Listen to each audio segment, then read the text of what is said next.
Nasib baik hari tu saya buat konten komen dia kan. Komen Eddie Hamid bagus. Eddie Hamid nombor 1. Eddie Hamid gini-gini. Lagu dia orang bunian dengar. Eddie Hamid lagu paling popular. Saya cakap benda benar. Tiba-tiba I love you, you like I lah. Tiba-tiba Eddie saya pun, bang. Ming. Terima kasihlah kau viralkan nama aku. Terima kasih. Nama Eddie Hamid tu memang best lah. Gini lah Min, kita pun dah lama tak kombinasi ni. Tak berkombinasi ni. Dah lama tak kombinasi ni. Dia kata, dah. Eddie Hamid tengah viral. Eddie Hamid sekarang paling viral di Malaysia, saya cakap apa. Kalau nak banding, bukan kata saya nak puji dia, bukan. Bukan saya nak puji dia. Kalau nak banding sebenarnya, kalau nak banding dengan komposer yang, saya bukan nak puji, tapi saya nak mencabar lah. Komposer lain nak mencabar, sekali nak mencabar.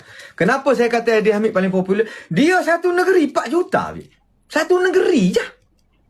Satu negeri je lagu dia tu. Bukan kata negeri lain, tak ada. Bukan satu Malaysia. Satu negeri kat mana? Di Kelantan je. Kelantan sahaja 4 juta.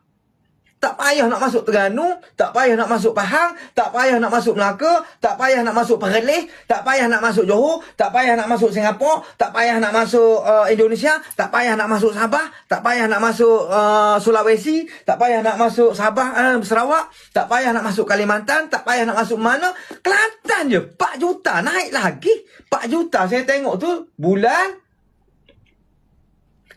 April 4 juta. Yang bulan ni saya tak tengok lagi ni. Bulan Jun ni tak tengok lagi. 4 juta.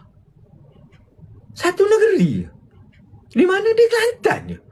Lagu tu untuk orang Kelantan je. 4 juta. Bayangkan. Kita nak dapat sejuta ni. Puah pujuk. Sampai orang Indonesia pun kita suruh dengar. Sampai orang Bangladesh pun kita suruh dengar. Sampai orang Rohingya pun kita suruh dengar. Sampai orang Myanmar pun kita suruh dengar. Tak cukup lagi sejuta. Dia negeri Kelantan je 4 juta. Nampak? Permainan dia. Namun begitu saya puji dia.